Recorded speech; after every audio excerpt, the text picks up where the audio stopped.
kulanti wanaagsan daawadayaal waa mar kale iyo barnaamijkeeni falanqeynta wararka warbixinada maqal media group daawadayaasha qiimaha badan meel kasta oo caalamka naga maqlaysaan ku soo dhawaada barnaamijkeena ama faaqidaantayna xaaladda wadanka Itoobiya.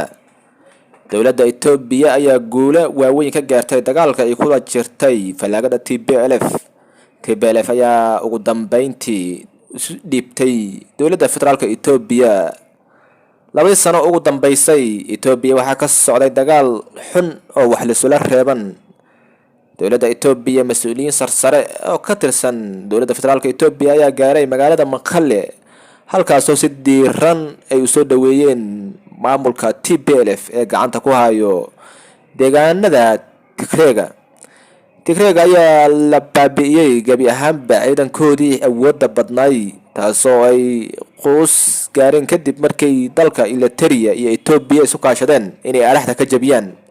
TPLF ayaa ahay niman in badan maamulayay dalka Itoobiya muddo 27 sano balse xukunka markuu yimiday hogaamiyaha wadanka Itoobiya Dr. Abiy Ahmed Ali ayay ka gadoodeen sidoo Abiy Ahmed oo wax wado. dowladda Itoobiya ayaa tilaabadaas ka qaaday muddo 2 sano ka hor. TPLF ayaa militariga federaalka Itoobiya ku sugan deegaanada maamulka TPLF weerar baahan ku qaaday halkaas ay ku qabatay waxna ay ku leysay. dowladda Itoobiya ayaa carab ballaaran ka qaaday duulaanka TPLF ay saldhigyada waaweyn ee federaalka Itoobiya ay ku leeyihiin deegaanada Tigreega.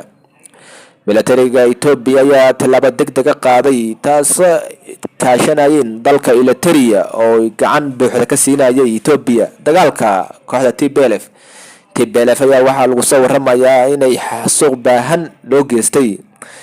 ciidanka dalka Eritrea ayaa lagu eedeeyay inay tallaabo guracan foolxumo ay ka geysteen magaalada Maqale kadib markii halkaas laga saaray sanadkii 2021.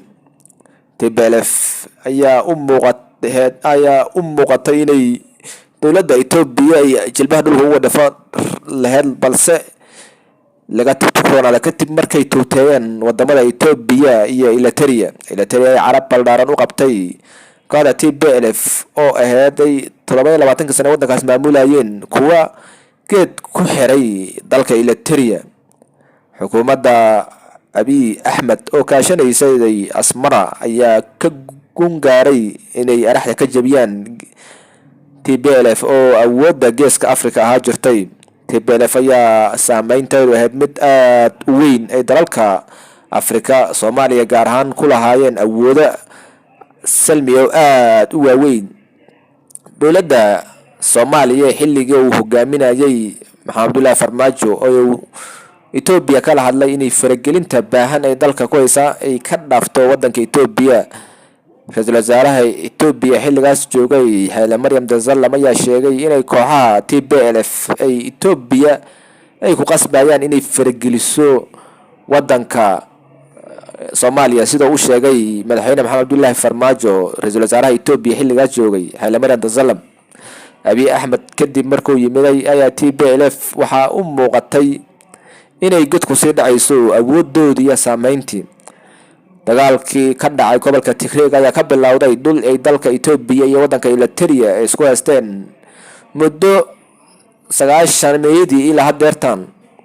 Itoobiya iyo Eritrea ayaa isku haystay buuro iyo dhul muhiim oo dhul beerada taasoo xukunka markuu yimiday Dr. Abiy Ahmed Ali ra'iisul wasaaraha dalka Itoobiya ku wareejiyay wadanka Eritrea taasoo TPLF ay xanaaq ballaaran ay u qaaday. TPLF ayaa ku doodaysay inay halkaas ku leedeen kumanaan kun oo muwaadiniin Itoobiyaan. Abiy Ahmedna si fudud oo gacanta ugu geliyay cadawga wadanka Itoobiya sida ay marar badan sheegtay TPLF oo marar badan ku tilmaamtay Abiy Ahmed mid daba dhilifa oo kala dhantaalay Itoobiya balse markii ugu dambeysay TPLF iyo xukuumadda dhexe ee Itoobiya ay ka dhex tafatay.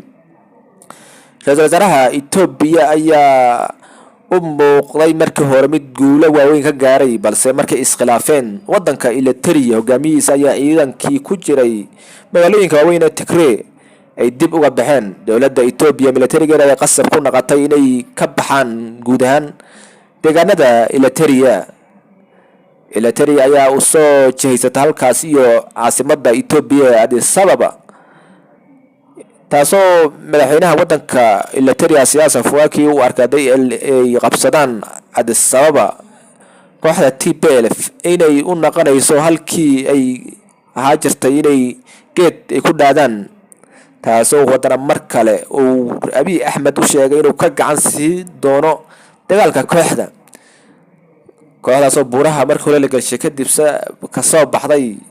Eritrea dagaalkeed waxaa lagu soo warramay inay dalka dib ugu soo noqotay Ethiopia, xasuuq baahanna u geysatay kooxda iyo shacabka gobolka Tigray.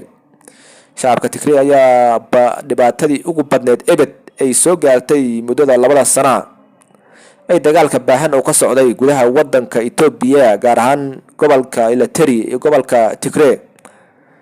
Ethiopia ayaa mar kale jilbaha dhulka ugu dhifatay kooxda doonaysay ra'iisul wasaaraha wadanka Ethiopia in badan uu sheegay kooxdaas ay doonayso amba inay iyadu xukunka hayso amba ay ciidayso wadanka Ethiopia inay burburiso.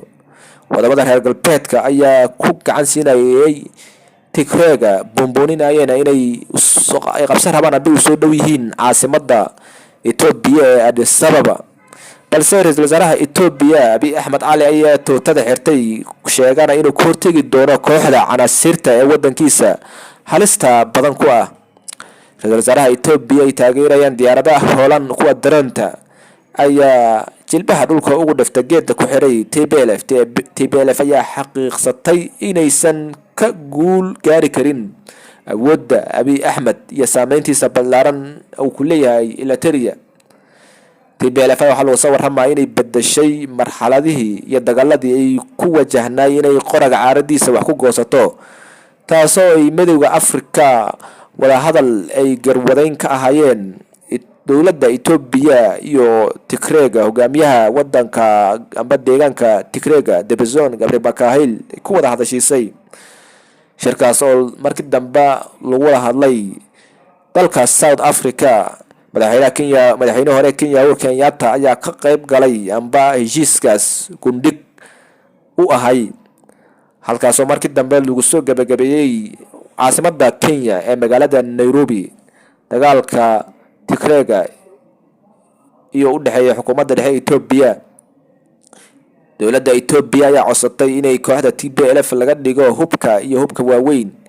Ciidanka federaalka Ethiopia uu gudaha u galo deegaanada Tigrayga meelay hore u deganaa jireen Ethiopia amba ciidamada federaalka ay codsadeen inay gacanta ku sii hayeen sida eelaboorada iyo meelaha muhiimka ee wadanka amba deegaankaas gaarka ee Tigrayga.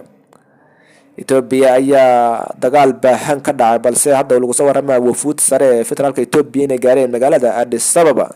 Hogaamiyaha deegaanka Tigrayga Debretsion Gebremichael halkaas kula kulmeen iyo afayeenka Getachew Reda, ninkaasoo ah ninka warbaahinta caalamka sii jiray warbixinada iyo dagaalada iyo howlgalka ballaaran ay TPLF ay ka wado deegaanada amba meelaha dowladda Ethiopia kula dagaalamaysay. Howlgalkaas ayaa u muuqda muddadii 2 sano ahayd inay wax guula ay ku gaari waayeen TPLF.